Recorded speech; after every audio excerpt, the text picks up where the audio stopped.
अध्याय 52 अगस्त्य गीता में पशुपाल का चरित्र। अगस्त्य जी कहते हैं, राजन, इस प्रकार पशुपाल संज्ञक परम प्रभु ने एक पुरुष का सृजन किया और उसे शासन की आज्ञा दे दी। स्वतंत्र होने के कारण वह पुरुष राजा बन गया। उस पुत्र में 3 रंग थे। उसने अहंकार नामक पुत्र उत्पन्न किया। उस पुत्र से अवबोध स्वरूपिणी एक कन्या उत्पन्न हुई। उस कन्या ने ज्ञान प्रदान करने की योग्यता वाले एक सुंदर पुत्र को जन्म दिया। उस पुत्र के 5 पुत्र उत्पन्न हुए। उनमें सभी रूपों का समावेश था और वे विषयों को भोगने की रुचि रखते थे, जो इंद्रिय कहलाए। अब सब ने रहने का एक सुंदर भवन बना लिया। उनका वह मंदिर ऐसा था जिसमें 9 दरवाजे हुए और चारों ओर जाने वाला एक स्तंभ हुआ। जल से संपन्न हजारों नदियां उसे सुशोभित कर रही थीं। राजा पशुपाल साकार रूप धारण कर अब पुरुष के रूप में विराजने लगे। वेद और छंद उन्हें स्मरण हो आए। फिर उन वेदों में प्रतिपादित नियम एवं यज्ञ, इन सब की उन्होंने व्यवस्था की। राजन, किसी समय की बात है, राजा पशुपाल के मन में आनंद के अभाव का अनुभव हुआ। अब उन्होंने संसारिक की सृष्टि करने की इच्छा की और योग माया का आश्रय लेकर एक ऐसा पुत्र प्रकट किया जिसके 4 मुख, 4 भुजाएं, 4 वेद और 4 पथ हुए। महामते, समुद्र, वन और तृण से लेकर हाथी प्रभृति पशु तक में उनका प्रवेश था। अगस्त्य जी कहते हैं, राजन, प्रस्तुत कथा प्राय मेरे, तुम्हारे तथा अखिल जंतुओं के शरीर में समान रूप से चरितार्थ होती है। पशुपाल से जिसकी उत्पत्ति हुई उसके 4 चरण और 4 मुख थे। उन्हीं को इस कथा का उपदेष्टा एवं प्रवर्तक कहा गया है। सत्य स्वरूप स्वर ही उसका पुत्र है। उसने जो कुछ कहा है वह धर्म, अर्थ, काम तथा मोक्ष, इन चारों का साधन है। पुरुषों का इन चारों से संबंध है। भक्ति पूर्वक उपासना करने वाले को ये सुलभ हो जाते हैं। इनमें जो प्रथम धर्म है उसका दूसरा रूप वृषभ का है। उसके 4 सींग है। उसी का अर्थ और काम भी अनुसरण करते हैं। चौथी मुक्ति है। जो भक्ति के साथ उसका आदर करता है उसे वह परब्रह्म परमात्मा सुलभ हो जाता है। इस ब्रह्म का ही सनातन अंश मनुष्यों में व्यक्त रूप से विराजमान है। अतः मनुष्य प्रथम अवस्था में ब्रह्मचारी के रूप में रहे, दूसरी अवस्था में धर्म का आश्रय लेकर सेवक वर्ग का भरण पोषण करना चाहिए, तीसरी अवस्था वानप्रस्थ बताई गई है। इस अवस्था में भी उसका अंतःकरण धर्मयुक्त होना आवश्यक है। इसके पश्चात उस पर ब्रह्म ने अहम अस्मि, केवल मैं ही हूँ, यूं कहा। फिर वह एक दूसरे ही 4, 1 एवं 2 प्रकार के रूप से विराजने लगे। भिन्न प्रकार के उत्पन्न होने के कारण उसकी भुजाएं भी उसी का अनुसरण करने लगी। सर्वप्रथम 4 मुख वाले ब्रह्मा ने देखा कि कुछ प्रजाएं नित्य और कुछ अनित्य हैं। राजन, तब ब्रह्मा के मन में विचार उठा कि मैं किस पिताजी से मिलूं, क्योंकि मेरे पिताजी एक महान पुरुष हैं। उनमें जो गुण हैं वे उनकी इन संतानों में किसी में भी दृष्टिगोचर नहीं होते हैं। स्वर की दृष्टि के प्रकरण में एक ऐसी श्रुति है कि जो पिता के पुत्र का पुत्र है उसे अपने पितामह के नाम का संरक्षक होना चाहिए। इसमें कोई अन्यथा विचार नहीं है। कहीं भी ऐसा अवसर मिलना आवश्यक है जहां पिता का भाव दीख पड़े। अब मुझे क्या करना चाहिए? ब्रह्मा जी ये सोच ही रहे थे कि परम पिता परमात्मा के मन में रोष आ गया। अब ब्रह्मा ने स्वर मंथना आरंभ किया, जिससे स्वर का सिर प्रकट हो गया। उसकी आकृति नारियल के फल के समान थी। ब्रह्मा जी के प्रयास से वह स्वर फिर विभक्त हो गया। अब वे प्राण, अपान, उदान, समान एवं व्यान रूप से सामने आ गए। अब ब्रह्मा ने उन्हें ठहरने का स्थान बता दिया। इस प्रकार अथक परिश्रम करने के पश्चात जब समर्थ ब्रह्मा ने पुनः प्राणी शरीर पर दृष्टि डाली तो उन्हें शरीर के भीतर अपने पिता पर ब्रह्म परमात्मा की झांकी दृष्टिगोचर हुई। संपूर्ण प्राणियों में त्रसरेणु के समान सूक्ष्म रूप धारण करके वे सर्वत्र विराजमान थे। वे ही सर्वोपरि विराजमान एवं सर्वव्यापक हैं। संपूर्ण जगत की सृष्टि से संबंध रखने वाला यह इतिहास अपना प्रथम स्थान रखता है। जो इसे तत्व से जानता है उसे उत्तम कर्म करने की योग्यता प्राप्त हो जाती है। 54 उत्तम पति प्राप्त करने का साधन स्वरूप व्रत। राजा भद्राश्व ने पूछा, विप्रवर, विशुद्ध ज्ञान की प्राप्ति के लिए पुरुष को किस देवता की आराधना करनी चाहिए और उनके आराधन की कौन सी विधि है? मुझे ये बताने की कृपा कीजिए। अगस्त्य जी कहते हैं, राजन, भगवान विष्णु ही सदा सभी के द्वारा किम धिकम देवताओं द्वारा भी आराध्य हैं।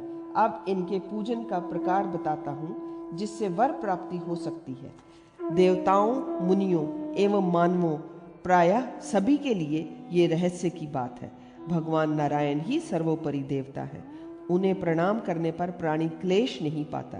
राजन, सुना जाता है महात्मा नारद जी ने पूर्व काल में भगवान विष्णु के इस व्रत को अप्सराओं को बतलाया था। अप्सराओं ने पूछा, नारद जी, आप ब्रह्मा जी के पुत्र हैं, हमें उत्तम पति पाने की अभिलाषा है। भगवान नारायण हमारे प्राणपति हो सकें, इसके लिए आप हम लोगों को कोई व्रत बताने की कृपा करें। नारद जी कहते हैं, प्रायः सबके लिए कल्याणदायक नियम है कि प्रश्न करने के पहले विनय पूर्वक प्रणाम करें, पर तुम लोगों ने इस नियम का पालन नहीं किया क्योंकि तुम्हें युवावस्था का गर्व है। फिर भी तुम लोग देवाधिदेव भगवान विष्णु के नाम का कीर्तन करो, उनसे वर मांगो। प्रभो, आप हमारे स्वामी होने की कृपा करें, इससे तुम्हारा संपूर्ण मनोरथ सिद्ध होगा। इसमें कोई संशय नहीं करना चाहिए। एक व्रत भी बताता हूँ जिसे करने से भगवान श्री हरि स्वयं वर देने के लिए उद्यत हो जाते हैं। चैत्र और वैशाख मास के शुक्ल पक्ष में जो द्वादशी तिथि है, उस दिन ये व्रत करना चाहिए। रात में विधिवत भगवान श्री हरि की पूजा करें। बुद्धिमान व्यक्ति को चाहिए कि भगवान की प्रतिमा के ऊपर लाल फूलों से एक मंडल बनाए, नृत्य, गीत एवं वाद्य के साथ रात में जागरण करें। ओम भवाय नमः, ओम अंगनाय नमः, ओम कामाय नमः, ओम सुशास्त्राय नमः, ओम मनमथाय नमः तथा ओम हरिये नमः कहकर क्रमशः भगवान के सिर, कटी, भुजा, उदर एवं चरण आदि की पूजा करें। फिर भगवान को प्रणाम कर रात्रि जागरण की विधि संपन्न करके प्रातःकाल भगवान की वह प्रतिमा वेद वेदांग के जानकार ब्राह्मण को दान कर दे। अप्सराओं, इस प्रकार व्रत करने पर इच्छा अनुकूल भगवान विष्णु अवश्य पति रूप में तुम्हें प्राप्त होंगे। इसके पश्चात ईख के पवित्र रस तथा मल्लिका आदि के फूलों से उन देवेश्वर की पूजा करना। सुंदरियों, तुमने मुझे प्रणाम किए बिना जो प्रश्न किया है, उससे अष्टवक्र द्वारा तुम्हारे उपहास पर शाप भी मिलेगा। फलस्वरूप गोप लोग तुम्हें हर लेंगे। अगस्त्य जी कहते हैं, राजन, इस प्रकार कहकर देव ऋषि नारद जी उसी क्षण वहां से चले गए। उन अप्सराओं ने व्रत की विधि संपन्न की। फलस्वरूप स्वयं भगवान श्री हरि उन पर संतुष्ट होकर उनके पति। अध्याय 55 शुभ व्रत। कुब्जामेश्वर ऋषिकेश महातभ्य। अगस्त्य जी कहते हैं, राजन, अब मैं व्रतों में उत्तम शुभ संज्ञक व्रत का वर्णन करता हूँ, तुम उसे सुनो। महाभाग, इसके प्रभाव से भगवान विष्णु का दर्शन सुलभ हो जाता है, इसमें कोई संदेह नहीं। मार्गशीर्ष पास के प्रथम दिन इस व्रत को आरंभ करना चाहिए। इसमें दशमी को एक समय भोजन करने का नियम है। उस दिन स्नान करके दोपहर में भगवान विष्णु की पूजा करें। एकादशी के दिन उपवास कर ब्राह्मणों को विधि के साथ यफ देना चाहिए। उस समय दान, होम एवं अर्चन, इन सभी क्रियाओं में सदा भगवान श्री हरि के नामों का कीर्तन करना चाहिए। राजेंद्र, अगहन, पोष, माघ एवं फाल्गुन, इन 4 महीनों में ऐसे ही नियमों का पालन करना समुचित है। उपवास करके पूजा संपन्न करें। फिर विद्वान पुरुष चैत्र, वैशाख, ज्येष्ठ एवं आषाढ़, इन 4 महीनों में उसी तरह संयम पूर्वक व्रत करें। इस चौमास में ब्राह्मणों के लिए प्रतिपूर्वक पात्र सहित सत्तू दान करना चाहिए। श्रावण, भाद्रपद और अश्विन, इन 3 महीनों में अगहन मास में तैयार होने वाले धान को बांटने का विधान है। इन 3 मासों की अवधि कार्तिक आरंभ होने के भूतपूर्व मानी जाती है। इन महीनों में भी पूर्व जैसे ही उपवास करने का, पूजा करने का नियम है। दशमी के दिन संयमशील एवं पवित्र रहें। एकादशी के दिन बुद्धिमान व्यक्ति मांस के नाम का उच्चारण करके भक्ति के साथ भगवान श्री हरि की पूजा करें, दाशदी के व्रत को समाप्त करें। राजन, एकादशी के दिन पर्वत एवं पाताल के रूप से अंकित पृथ्वी की स्वर्णमयी प्रतिमा की पूजन एवं दान का विशेष महत्व है। भगवान श्री हरि के सामने उस प्रतिमा को स्थापित कर उसे 2 सफ़ेद वस्त्रों से ढक दें, पास में बीज बिखेर दें और रात में जागरण करें। फिर प्रातःकाल 24 ब्राह्मणों को आमंत्रित करके प्रत्येक ब्राह्मण को गाय, 2 वस्त्र, स्वर्णमयी अंगूठी एवं कुंडल आदि का आभूषण दें। राजन, यदि व्रत पुरुष राजा है तो वे प्रत्येक ब्राह्मण को उसकी शक्ति के अनुसार भरण पोषण की व्यवस्था कर दें और दक्षिणा में स्वर्ण से बनी हुई पृथ्वी की प्रतिमा, 2 गौ और 2 वस्त्र दें, अथवा अपनी संपत्ति के अनुसार चांदी की पृथ्वी बनवाए और भगवान श्री हरि को स्मरण करते हुए उसे ब्राह्मणों को अर्पण कर दें। निमंत्रित ब्राह्मणों को भोजन, छाता, खड़ाऊ भी दें। तत्पश्चात प्रार्थना करें, भगवान कृष्ण, दामोदर, श्री हरि मुझ पर प्रसन्न हो जाएं। राजन, इस व्रत के अनुष्ठान से जो फल मिलता है उसका वर्णन नहीं किया जा सकता। फिर भी ये एक प्रसंग सुनाता हूँ। सत्य युग में एक ब्रह्मवादी राजा थे। उन्होंने ब्रह्म जी से पुत्र प्राप्ति का उपाय पूछा। तब ब्राह्मण जी ने उन्हें यह व्रत बता दिया और राजा इस व्रत को करने में संलग्न हो गए। राजन, व्रत समाप्त हो जाने पर विश्वात्मा श्री हरि राजा के सामने पधारे और कहा, राजन, तुम मुझसे वर मांगो। राजा ने कहा, देवेश, मुझे ऐसा पुत्र देने की कृपा कीजिए जो वैदिक मंत्रों का पूर्ण जानकार, दूसरों का यज्ञ कराने वाला, स्वयं यज्ञ करने में तत्पर, कीर्ति संपन्न, दीर्घायु, असंख्य सद्गुणों से युक्त, ब्राह्मणों में निष्ठा रखने वाला तथा शुद्ध अंतःकरण संपन्न हो जाए और पहुंच जाने पर फिर सोच करने का अवसर सामने नहीं आता। वो मोक्ष प्रदान कर दें। इस पर श्री हरि एवं मस्तु कहकर अंत ध्यान हो गए। अब राजा के घर समय अनुसार पुत्र उत्पन्न हुआ जिसका नाम वत्स श्री रखा गया। वो वेदांग का पूर्ण जानकार था। भगवान विष्णु के प्रसाद स्वरूप उस प्रतापी पुत्र को पाकर राजा तपस्या करने के विचार से निकल पड़े। वे हिमालय पर्वत पर इंद्रियों को वश करके तथा निराकार रहकर भगवान विष्णु की आराधना करते हुए इस प्रकार संतुति करने लगे। राजा ने कहा, क्षर एवं अक्षर अखिल जगत जिनका रूप है, जो शीर्ष सागर में शयन करते हैं, देहधारियों के लिए परम पद, इंद्रियों के अविषय विश्व की रक्षा करने वालों में सर्वश्रेष्ठ तथा जलमय आकृति बनाए हुए हैं, उन भक्तों की याचना पूर्ण करने वाले प्रभु की मैं स्तुति करता हूँ। देवताओं एवं दानवों की निरंतर प्रार्थना करने पर सृष्टि करने के विचार से अपने इस जगत की रचना की है। भगवान, आप सदा एक कूटस्थ रूप से आसीन रहकर इच्छा मात्र से संसार की सृष्टि करते हैं। प्रभु, आप कच्छप एवं नरसिंह आदि अनेक अवतार धारण कर चुके हैं, पर आपके अवतार लेने की ये बात भी मायिक ही है, तथ्य नहीं। नरसिंह वामन, परशुराम, राम, कृष्ण, बुद्ध,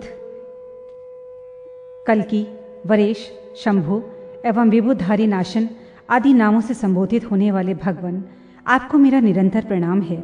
विष्णु, आप स्वयं आदि यज्ञ पुरुष हैं। यज्ञ की सामग्री, हवि आदि आपका ही रूप है। पशु, ऋत्विक और धृत ये सब आप ही के हैं। कमल नेत्र, मैं आपकी शरण में आया हूँ। इस संसार में सागर से मेरा उद्धार कीजिए। स्तुति के अंत में परम प्रभु प्रसन्न हुए। वे एक कुबड़े ब्राह्मण का वेश धारण कर वहाँ आए। उनके वहाँ पधारते ही आम का वृक्ष भी वैसा ही कुबड़ा बन गया। उन राजा को बड़ा आश्चर्य हुआ कि ऐसे विशाल वृक्ष का ये छोटा रूप कैसे हो गया। फिर सोचा कि परम प्रभु की सानिध्य का ये परिणाम है। फिर उन्होंने ब्राह्मण वेशधारी प्रभु को प्रणाम किया। साथ ही कहा, भगवान, आप परम पुरुष परमात्मा हैं। अवश्य ही मुझ पर कृपा करने के लिए आपका यहाँ पधारना हुआ है। हरे, अब आप अपने वास्तविक स्वरूप का दर्शन कराने की कृपा कीजिए। जब राजन ने इस प्रकार भगवान श्री हरि से प्रार्थना की तो वे शंख, चक्र और गदा हाथ में लिए हुए सौम्य रूप धारण कर उनके सामने विराजमान हो गए और ये वचन कहा, राजेंद्र, तुम्हारे मन में जो भी इच्छा हो वो मुझसे मांग लो। भगवान श्री हरि यूं कहने पर राजा की आंखें प्रसन्नता से खिल उठीं। साथ ही कहा, देवेश, आप मुझे मोक्ष देने की कृपा करें। राजा की ऐसी बात सुनकर पुनः श्री भगवान बोले, राजन, मेरे यहाँ आने वाला इस विशाल आम के वृक्ष में जो कुब्जत्व आ गया है, उसके परिणाम स्वरूप ये स्थान कुब्जामृक ऋषिकेश का नामांतर तीर्थ के नाम से प्रसिद्ध होगा। इस उत्तम तीर्थ में ब्राह्मण और अथवा पशु पक्षी आदि योनि वाले भी यदि अपने शरीर का त्याग करेंगे तो उनको ले जाने के लिए 500 दिव्य विमान उपस्थित होंगे और वहां उन योगियों की मुक्ति हो जाएगी। महाराज, इस प्रकार कहकर भगवान जनार्दन शंख के अग्रभाग से राजा का स्पर्श किया। केवल स्पर्श होते ही उन नरेश को परम निर्वाण पद प्राप्त हो गया। अतएव तुम भी परम प्रभु की शरण ग्रहण करो, जिसके शोक करने के योग्य पद तुम्हें पुनः प्राप्त ना हो सके। जो मनुष्य प्रातःकाल उठकर ये चरित्र पढ़ेगा उसे भगवान श्री हरि धर्म एवं मोक्ष प्रदान करेंगे।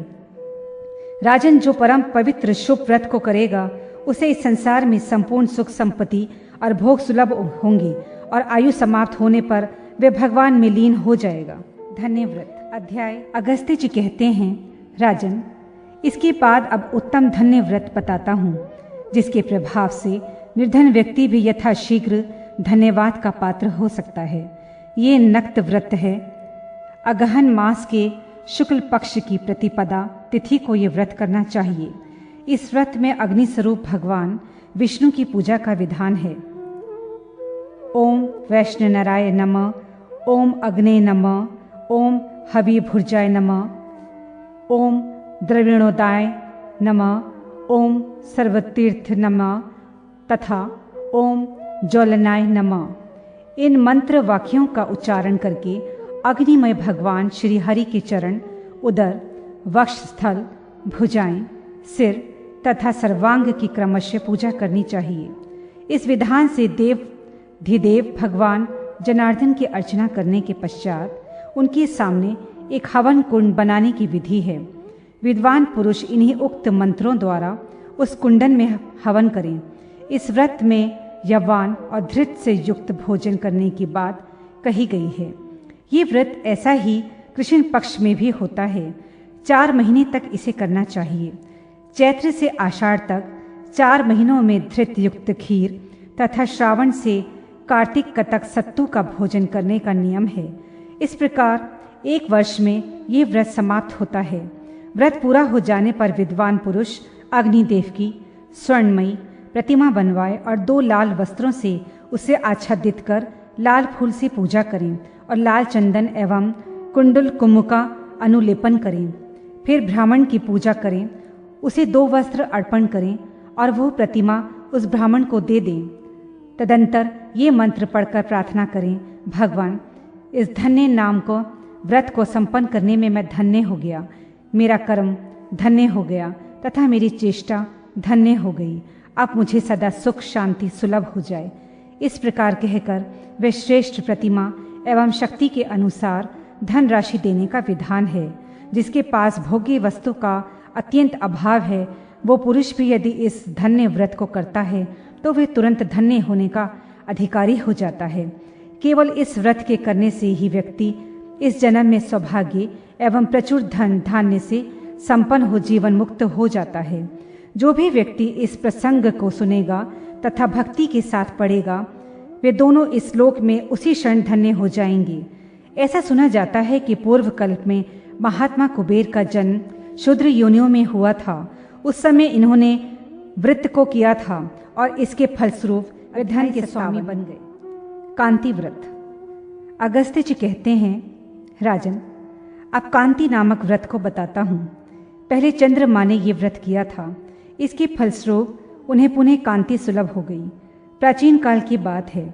दक्ष प्रजापति के शाप से चंद्रमा को राज्य शम्य नामक रोग हो गया। तब उन्होंने ये व्रत किया और फिर वे तत्क्षण कांतिमान बन गए। राजेंद्र, ये नक्त व्रत है। इसे कार्तिक मास के शुक्ल पक्ष की द्वितीया तिथि के दिन करना चाहिए। इसमें बलराम और श्री कृष्ण की पूजा होती है। इस तिथि में ये दोनों देवता 2 कला वाले चंद्रमा में विराजित हैं। अतः चंद्रमा को विष्णु का उत्तम रूप माना जाता है। बुद्धिमान पुरुष ओम बलदेवाय नमः कहकर उनके चरणों की तथा ओम केशवाय नमः से सिर की अर्चना करें। सुव्रत फिर आगे कहे जाने वाले मंत्र को पढ़कर उन्हें अर्घ्य देना चाहिए। भगवान, आप अमृत स्वरूप ब्रह्मजा ने आपका सम्मान किया है। यज्ञ लोक के आप अध्यक्ष हैं। परमात्मन, इस समय आप चंद्रमा के रूप में पधारे हैं, अतः आपको नमस्कार है। व्रती ब्राह्मण रात में घृत से युक्त यवान भोजन करें, ये भी चौमासे का व्रत है। फागुन से लेकर 4 महीने तक इस व्रत को करने वाला पुरुष पवित्रता पूर्वक रहकर खीर भोजन करें। कार्तिक मास में यवान के आहार पर रहें और अगहनी चावल से बने हुए हव्य द्वारा हवन करें। आषाढ़ आदि 4 महीनों में तिल का हवन करना चाहिए। इसी प्रकार तिल का भोजन भी करना चाहिए। फिर वर्ष पूरा हो जाने पर चंद्रमा की एक सोने की प्रतिमा बनवाकर उसे 2 सफ़ेद वस्त्रों से आच्छादित करें। उस पर उजले फूल चढ़ाकर श्वेत चंदन से अनुलेपन कर तथा भली भांति से पूजा करके ब्राह्मणों को दे दें, अथवा वर्ष भर व्रत रखकर चंद्रमा की चांदी की ही मूर्ति बनवाएं और 2 श्वेत वस्त्रों से आच्छादित कर उसमें श्वेत पुष्पों एवं श्वेत चंदन से पूजा करें। ऐसे ही ब्राह्मण भी पूजा करके उसे वह प्रतिमा दान कर दें। ब्राह्मण को प्रतिमा अर्पण करते समय व्रती मन ही मन मंत्र पढ़ें। नारायण, आप चंद्रमा के रूप में पधारे हैं, आपको मेरा नमस्कार। भगवान, आपकी कृपा से मैं लोक में कांतिमान, सर्वज्ञ एवं प्रिय दर्शन बन जाऊं। राजन, उक्त प्रतिमा को दान कर मनुष्य तत्क्षण कांति प्राप्त कर लेता है। बहुत पहले स्वयं चंद्रमा ने यह व्रत किया था। व्रत पूर्ण हो जाने पर स्वयं भगवान श्री हरि उन पर संतुष्ट हो गए और उनका यक्षमा रोग दूर कर उन्हें अमृता नाम की कला प्रदान की।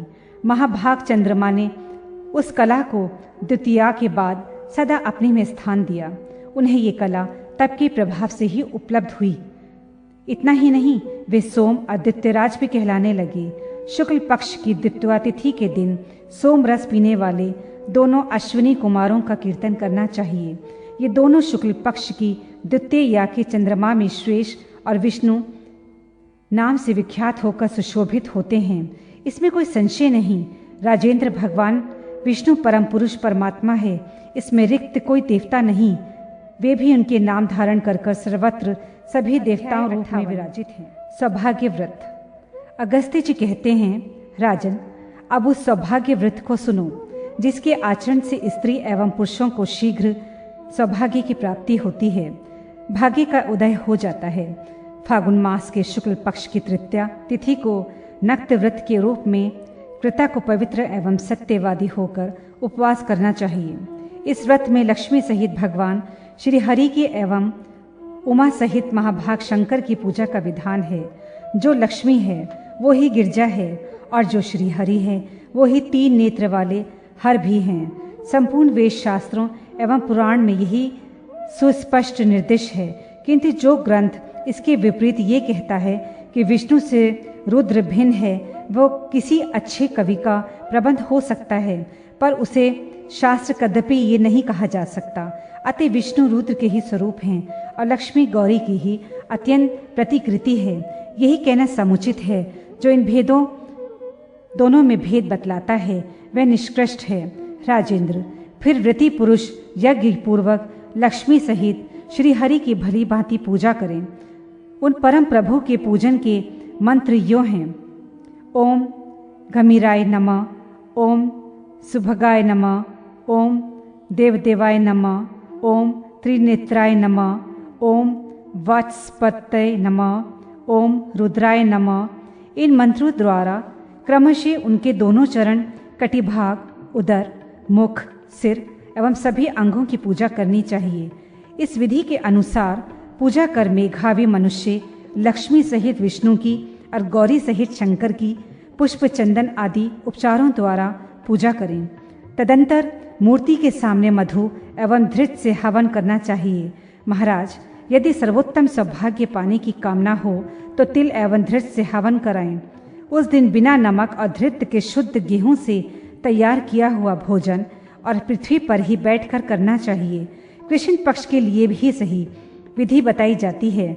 आषाढ़ से लेकर अश्विन तक के 4 महीनों में ये व्रत प्रतिपदा तिथि के दिन होता है और द्वितीया को पारण करने की विधि है। इन महीनों में ये व्रत यावन्न से करना चाहिए। राजन, इसके पश्चात कार्तिक से पौष तक 3 मासों में व्रती पुरुष पवित्रतापूर्वक संयम रहकर श्यामाक सांवा का भोजन में उपयोग करें। नरेश, फिर मास भाग के शुक्ल पक्ष की तृतीया तिथि के दिन बुद्धिमान पुरुष अपनी शक्ति के अनुसार पार्वती शंकर एवं लक्ष्मी नारायण की स्वर्णमयी प्रतिमा बनवाकर किसी सत्य पात्र एवं विद्वान ब्राह्मण को अर्पण कर दें, जिसके पास अन्न का अभाव हो, वेद का जो पारगामी विद्वान हो, जो सदा दूसरों का उपकार करता हो, जिसके आचरण पवित्र हों तथा विशेष रूप से विष्णु में भक्ति रखता हो, ऐसे ब्राह्मण को वो प्रतिमा देनी चाहिए। साथ ही दान में 6 पात्र भी देने की विधि है। 1 से लेकर 6 तक के पात्र क्रमशः मधु, घृत, तिल का तेल, गुड़, लवण तथा गाय दूध से पूर्ण हो। इन पात्रों के दान करने के प्रभाव से व्रत करने वाला व्यक्ति, स्त्री एवं पुरुष कोई भी हो, वे अन्य 7 जन्मों में सुंदर, सद्भाग्यशाली एवं परम दर्शनीय हो जाता है। अभिन्न व्रत। अगस्त्य जी कहते हैं, राजन सुनो, अब मैं विघ्नहर नामक व्रत को बतलाता हूँ। इसके विधि पूर्वक आचरण करने से पुरुष विघ्नों द्वारा पराभूत, बाधित या तिरस्कृत नहीं होता। इसके प्रारंभिक ग्रहण की विधि इस प्रकार है। फाल्गुन मास की चतुर्थी को दिन में उपवास रहकर 4 घड़ी रात बीतने पर भोजन करें। प्रातः प्रारण में तिल लेने चाहिए। उस दिन तिल से ही हवन करें तथा तिल ही ब्राह्मण को दान भी दें। इस प्रकार 4 मास तक इसका अनुष्ठान करके 5वें महीने में आषाढ़ की चतुर्थी को स्वर्णमयी गणेश की प्रतिमा की भली भांति पूजा कर खीर एवं तिल से भरे हुए 5 पात्रों के साथ उसे ब्राह्मण को दे देनी चाहिए। इस प्रकार इस व्रत का अनुष्ठान कर मनुष्य संपूर्ण बंधनों से छुटकारा पा जाता है। अपने अश्वमेघ यज्ञ में विघ्न पड़ने पर राजा सगर ने इसी व्रत का अनुष्ठान कर अश्व को प्राप्त कर यज्ञ संपन्न किया था। त्रिपुरासुर से युद्ध के समय भगवान रुद्र ने भी इसी व्रत के प्रभाव से त्रिपुरासुर का वध किया था। मैंने भी समुद्र पान के समय यही व्रत किया था। परम तप पूर्व समय में तप एवं ज्ञान की इच्छा वाले अन्य अनेक राजाओं ने विघ्न दूर करने के लिए इस व्रत का आचरण किया था। इस व्रत के दिन पुण्यात्मा पुरुष विघ्न समाप्त होने के निमित्त ओम शुराय नमः, ओम धीराय नमः, ओम गजान्याय नमः, ओम लंबोदराय नमः, ओम एकादष्ट्राय नमः इन मंत्रों का उच्चारण कर गणेश जी की सम्यक प्रकार से पूजा करें और इन्हीं मंत्रों द्वारा हवन भी करें। केवल इसी व्रत के करने से मानव सभी विघ्नों से मुक्त हो जाता है। गणेश जी की प्रतिमा दान करने से तो उसके जीवन की सारी अभिलाषाएं पूरी हो जाती हैं। 60 शांति व्रत। अगस्त्य जी कहते हैं, राजन, अब तुम्हें शांति व्रत का उपदेश करता हूँ। इसके आचरण से गृहस्थों की घर में सदा शांति सन्मति बनी रहती है। सुव्रत कार्तिका मास के शुक्ल पक्ष की पश्चिमी तिथि के दिन से आरंभ कर 1 वर्ष पर्यंत व्रती को अत्यंत उष्ण भोजन का त्याग करना चाहिए तथा प्रदोष काल में शेषशायी श्री हरि की सम्यक प्रकार से पूजा करनी चाहिए। ओम अनंताय नमः, ओम वासुकाय नमः, ओम तक्षकाय नमः, ओम कर्कोटकाय नमः, ओम पद्याय नमः, ओम महापद्याय नमः, ओम शंखपालाय नमः, ओम कुटिलाय नमः इन मंत्रों द्वारा भगवान विष्णु के शय्या स्वरूप शेषनाग के क्रमशः दोनों चरण, कटिभाग, उदर, छाती, कंठ, दोनों भुजाएं, मुख इसकी सिर की विधि पूर्वक पृथक पृथक पूजा करनी चाहिए। फिर भगवान विष्णु को लक्ष्य कर सभी अंगों को दूध से भी स्नान कराएं। तत्पश्चात श्रद्धालु साधक को भगवान के सामने तिल मिश्रित दूध से हवन करना चाहिए। इस प्रकार 1 वर्ष पूरा कर ब्राह्मणों को भोजन कराएं और स्वर्णमयी शेषनाग की प्रतिमा बनाकर ब्राह्मण को दान दें। राजन, जो पुरुष इस प्रकार यह व्रत भक्ति पूर्वक करता है उसे निश्चय ही शांति सुलभ हो जाती है। साथ ही उसे सर्पों से भी भय नहीं होता। काम व्रत। अगस्त्य जी कहते हैं, राजेंद्र, अब मैं काम व्रत कहता हूँ, सुनो। इस व्रत के प्रभाव से मन में उठी कामनाएं सिद्ध हो जाती हैं। ये व्रत पौष मास के शुक्ल पक्ष में होता है तथा ये व्रत 1 वर्ष पर्यंत चलता है। इसमें पश्चिमी तिथि के दिन भोजन कर पष्टी के दिन फलाहार पर रह जाएं, अथवा ये भी नियम है कि बुद्धिमान पुरुष पष्टी के दिन दोपहर में फलाकार करे और रात में मौन होकर ब्राह्मणों के साथ शुद्ध भात खाए या केवल फलाहार पर ही व्रत करे। पष्टी को पूरा दिन भर उपवास रहकर सप्तमी तिथि में पारण करना चाहिए। इसमें भगवान कार्तिकेय की पूजा कर हवन करना चाहिए। इस प्रकार 1 वर्ष पर्यंत व्रत करें।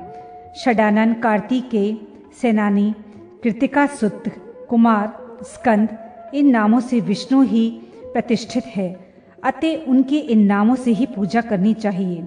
व्रत समाप्त होने पर ब्राह्मण को भोजन कराएं और पंटुमुखी स्वर्णमयी प्रतिमा ब्राह्मण को दें। वस्त्र सहित प्रतिमा ब्राह्मण को देते समय व्रती इस प्रकार प्रार्थना करे, भगवान कार्तिकेय, आपकी कृपा से मेरी संपूर्ण कामनाएं सिद्ध हो जाएं। फिर ब्राह्मण को लक्ष्य कर कहें, ब्राह्मण देवता, मैं भक्ति पूर्वक ये प्रतिमा देता हूँ, आप कृपा पूर्वक इसे स्वीकार करें। इस प्रकार के दान मात्र से व्रती के इस जन्म की समस्त कामनाएं सिद्ध हो जाती हैं। संतानहीन को पुत्र, धन की इच्छा लेने वाले को धन तथा राज्य छिन जाने वाले को राज्य सुलभ हो सकता है। इसमें कुछ भी अन्यथा विचार नहीं करना चाहिए। महाराज, इस व्रत का पूरे समय में ब्रह्मचर्य का पालन करते हुए राजा नल ने अनुष्ठान किया था। उस समय वे ऋतुपर्ण के राज्य में निवास करते थे। नृपवर प्राचीन काल के बहुत से अन्य प्रधान नरेशा ने भी हाथ से राज्य निकल जाने पर कामना सिद्धि के लिए इस व्रत का आचरण किया था। अध्याय 62 आरोग्य व्रत। अगस्त्य जी कहते हैं, महाराज, अब आरोग्य नामक एक दूसरा परम पवित्र व्रत बताता हूँ, जिसके प्रभाव से संपूर्ण पाप भस्म हो जाते हैं।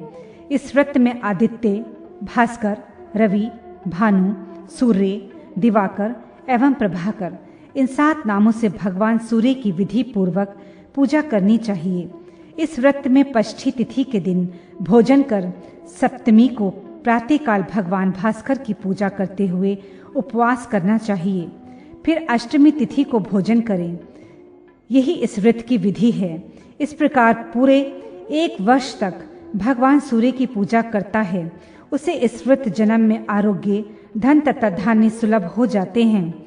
परलोक में ये उस पवित्र स्थान पर पहुंच जाता है जहां जाकर पुनः संसार में जन्म नहीं लेना पड़ता। प्राचीन समय की बात है। अनरय नाम के महान प्रतापी राजा थे, जिनके वश में संपूर्ण पृथ्वी थी। राजन, उन महाभाग नरेश ने ये व्रत किया था। उस समय भगवान भास्कर की पूजा भी की थी, जिसके फलस्वरूप भगवान सूर्य उन पर प्रसन्न हो गए और राजा अनरय को उन्होंने उत्तम आरोग्य प्रदान कर दिया। राजा भद्राश ने पूछा, राजन, आपने राजा के आरोग्य होने की बात कही, तो क्या इसके पूर्व वो रोगी थे? भला वे सार्वभौम राजा रोगग्रस्त कैसे हो गए? अगस्त्य जी कहते हैं, राजन, राजा अनरय चक्रवर्ती सम्राट थे, साथ ही वे अत्यंत रूपवान एवं यशस्वी भी थे। एक समय की बात है, वे परम पराक्रमी राजा दिव्य मान सरोवर पर गए, जहाँ देवताओं का निवास है। वहाँ उन्हें सरोवर के बीच में एक बड़ा सा श्वेत कमल दिखा। उस कमल पर अंगूठे की आकृति के बराबर एक दिव्य पुरुष बैठे थे, जिनका शरीर बड़ा तेजपूर्ण था। उनकी 2 भुजाएं थीं और वे लाल वस्त्रों से आच्छादित थे। उस कमल को देखकर राजा अनरय ने अपने सारथी से कहा, तुम किसी प्रकार इस कमल को ले आने का प्रयत्न करो, कारण जब मैं इसे अपने सिर पर धारण करूंगा तब संसार में मेरी बड़ी प्रतिष्ठा होगी, अतः देर मत करो। राजन, अनरय ऐसा कहने पर सारथी उस सरोवर में घुसा, फिर उस कमल को लेने के लिए आगे बढ़ा और उसे स्पर्श करना चाहा। इतने में वहां बड़े उच्च स्वर से हुंकार ध्वनि हुई। उस शब्द से प्रभाव से सारथी के हृदय में आतंक के छा गया। वह जमीन पर गिरा और उसके प्राण निकल गए तथा राजा भी कुष्ठग्रस्त, बलहीन एवं विवर्ण हो गए। अपनी ऐसी स्थिति देखकर राजा, ये क्या हुआ?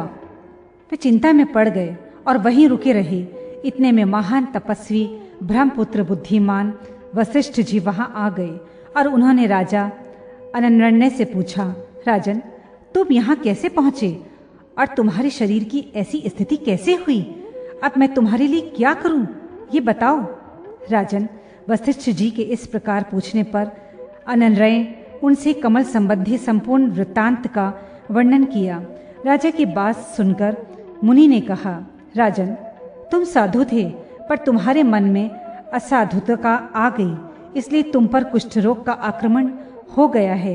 मुनि के ऐसा कहने पर राजा ने हाथ जोड़कर कांपते हुए पूछा, विप्रवर, मैं साधु या असाधु कैसे हूँ और मेरे शरीर में कोढ़ कैसे हो गया, ये सब आप बताने की कृपा करें।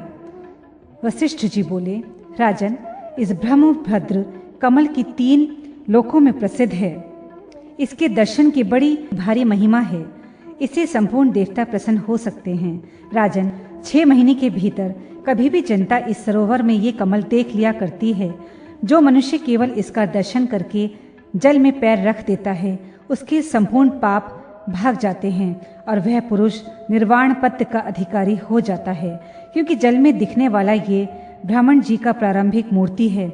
इस मूर्ति का दर्शन कर जो जल में प्रवेश करता है, उसकी संसार से मुक्ति हो जाती है। राजन, तुम्हारा सारथी इस विग्रह को देखकर जल में चला गया और जाने पर उसने इसे लेने की चेष्टा की।